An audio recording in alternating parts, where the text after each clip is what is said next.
I am so over it today. I do not feel like doing anything. I think I'm just done for the year. If this is you and you don't feel motivated, this is the video for you.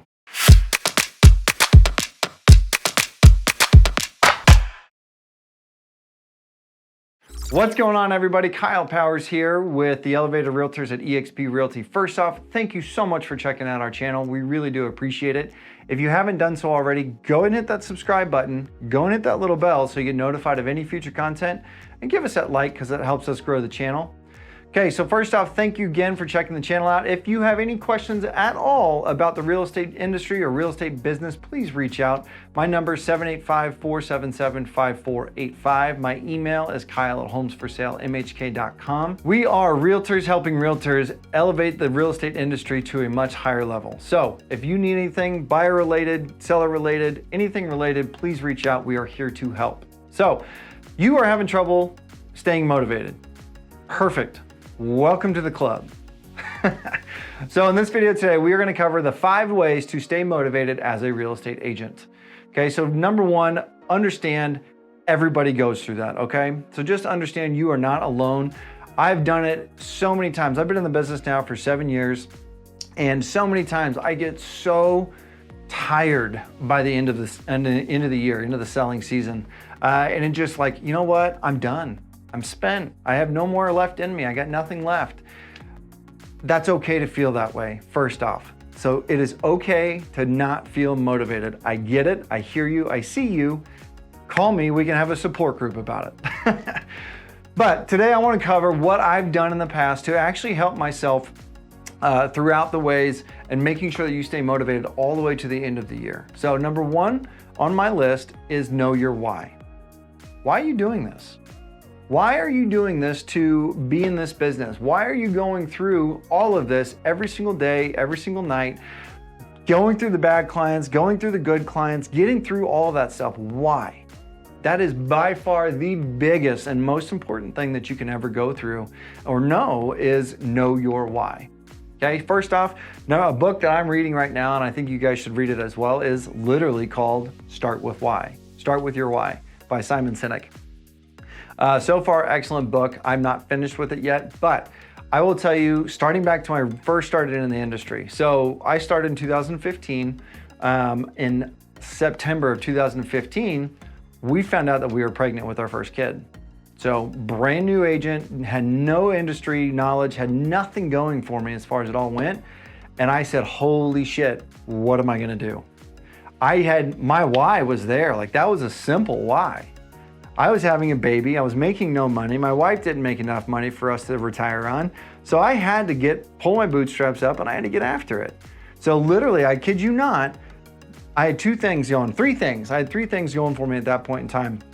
What I had was, I had my sonogram of my son. So in my wife's belly, I had a sonogram of looking at everything and making sure that we had on my nightstand. It was on my nightstand, so every single morning I looked at it, every single night I looked at it. I knew my why. I knew exactly why I had to make money. I knew exactly why I had to sell. Okay, that was my why. I had to get there, I had to succeed. There was no option at that point in time because I was not going back. So I had to get out and I had to wake up every morning and sell. So you know what? That year in 2016, I got up every single morning, 5 a.m. without question, didn't matter. So that was my big why. That was my why. Then I knew my goals. I had all that kind of stuff in there, but that was my big why that year. Now, I will tell you, moving past that, getting into 2017, 18, 19, getting into all of that stuff, I got a little hazy as far as what my why is.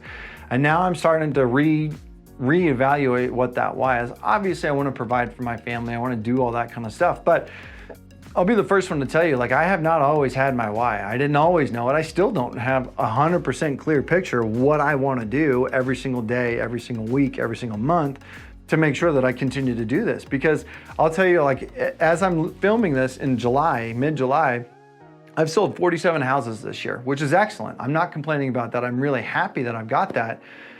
But I don't have that big push to continue to do that because it's like, well, I've done that much and I'm selling more, making more than I ever made before, and I'm doing well and I'm not mad about it. But if you want to continue to do this on a day in, day out basis, you have to have that crystal clear why.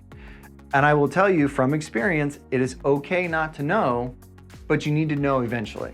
So find your why, know what that is. That's number one. Big number one. Number two, aim high. Aim high on your goals. My first year in the industry, my goal, I left the job. I had a good job. I was a project manager for a company. I was making 6 figures a year, just over. I was like $100,000 to $105,000 a year, I think was my max. And this is at 28 years old. So I left that job. And so to me, it was not even possible in my own head to get to $150,000. So for me, my goal, my first year in the business, my goal was make $150,000. And if you looked at some of my other videos, how much I made in my first year, I will tell you, guess how much money I made in 2016? I made $155,000.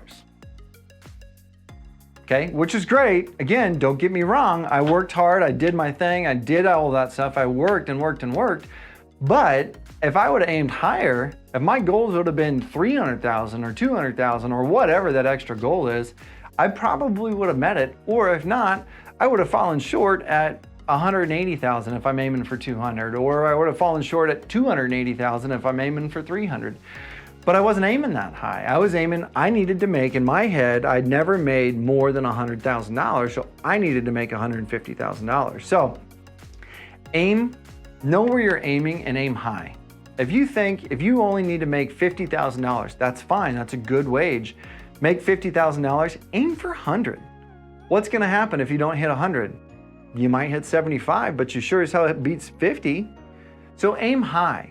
The biggest mistake that I see agents fall into, or the biggest trap that I see agents fall into, is not aiming high enough, not getting into it and saying, you know what, I know I can live off of this, but I really want to make this. That's where that one, I don't care if it's $25,000 is what you need, then aim for 75. You fall short, you're hitting 50 or 60 or whatever, but you're doing good. Like you're winning after that. Like that's your measurement. So biggest mistake is also my number 2 on my list is aim high on your goals. Know what you're aiming at, aim high, and go after it that way. And make sure that's your goal. So for me, I know my goal. My goal right now is a couple years ago, I'd never made more than $200,000.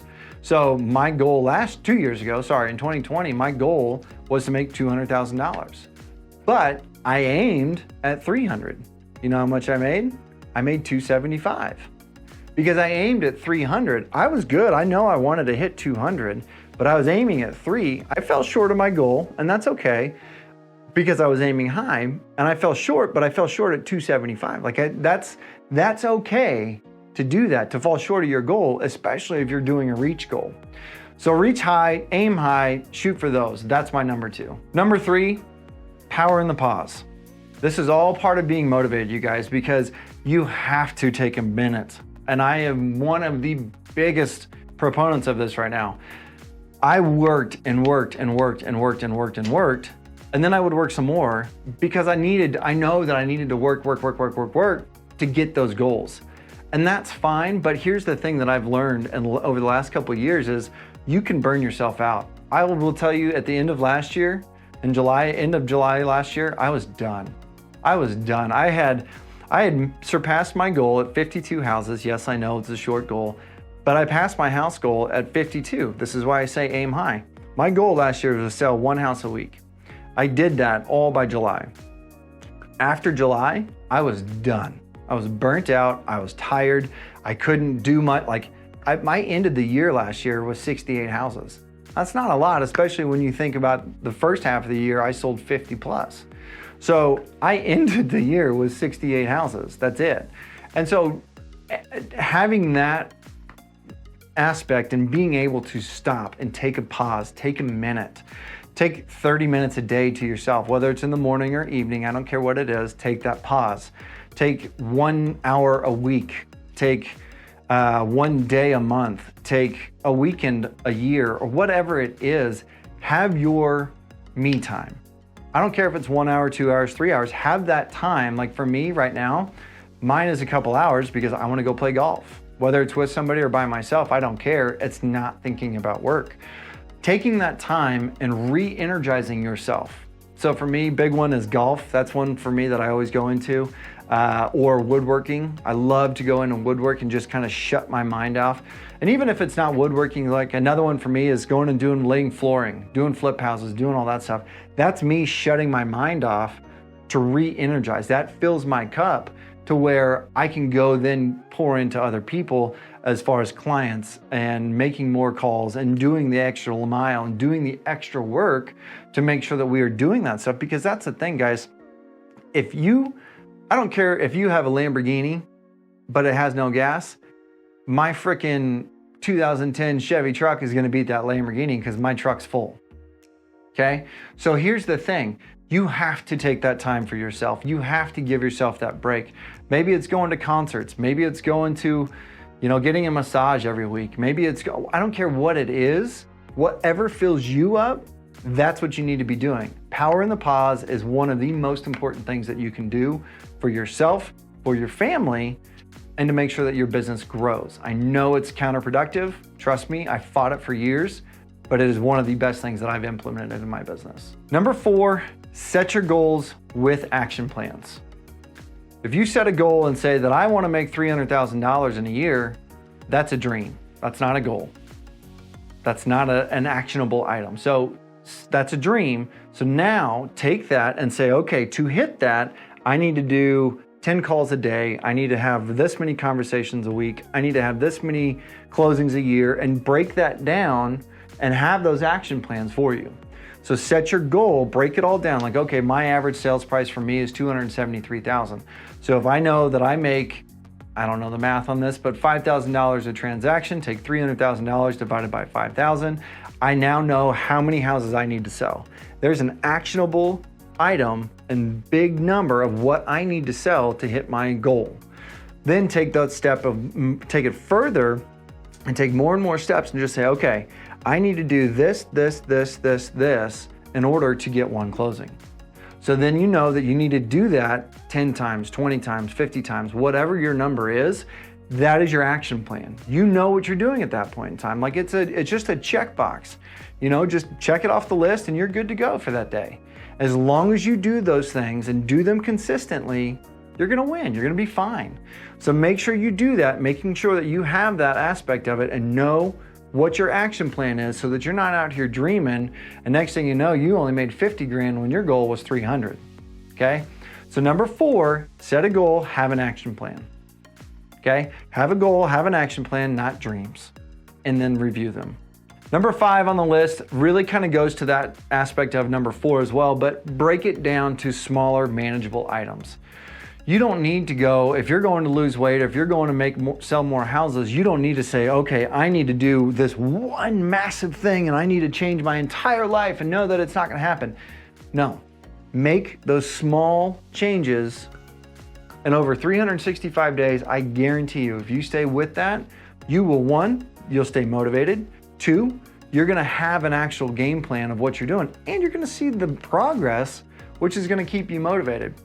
I will tell you, if you compare me to last year from this year, I am way more focused and way more motivated than I've ever been in the past. And the biggest thing I do, and one thing that I love to do is I love to travel. I don't care if it's driving 3 hours to go spend a weekend with family, or if it's driving 6 hours to go spend the weekend at the lake, or if it's going, I don't care where it is. I love to travel. That's what fills me up. I enjoy that. And then I enjoy time with my family. I enjoy golfing. I enjoy doing these things with them. I've made that a priority this year to do that. Now, don't get me wrong. I still do a lot of things for my family, a lot of things with my clients and making sure that I have those. But here's the thing, you guys, is going in and giving that opportunity to yourself. There's nothing wrong with not wanting to be around your family as long as it's short burst, I guess I will say, but being away from them and taking those adult days, taking those times that you want to, taking your me time. I know that sounds corny as hell, but it's the truth. If you don't fill up your cup, how do you expect to pour into other people? Whether that's your family, your kids, your wife, your husband, your clients, I don't care what it is. If you have nothing left to give, how do you expect to give to other people? So number 5 is making those small actionable steps and taking those and winning each day with those aspects of it. So making those small changes and being able to have that aspect of it all. All right, everybody, this is all I have for today on this video. So thank you again for checking the channel out. If you have any questions about the real estate industry or buying or selling or anything along that line, please do not hesitate to reach out. Also, we are always looking to grow our team here at eXp Realty. So if you have any questions about eXp or what we can do to answer any questions there, please reach out. We're here to help and educate people. So if there's anything you need, we are with eXp. If you want to team up with us, we are here to help. My business partner and I are ready to grow our team exponentially. So if you need anything, if you want this one-on-one coaching and one-on-one time with us, please reach out to us. We would love to explain to you how we can get that ready for you. Without further ado, I appreciate it. And again, check out the other channel, check out the other videos. If you guys have any questions, please reach out. We'll talk to you soon.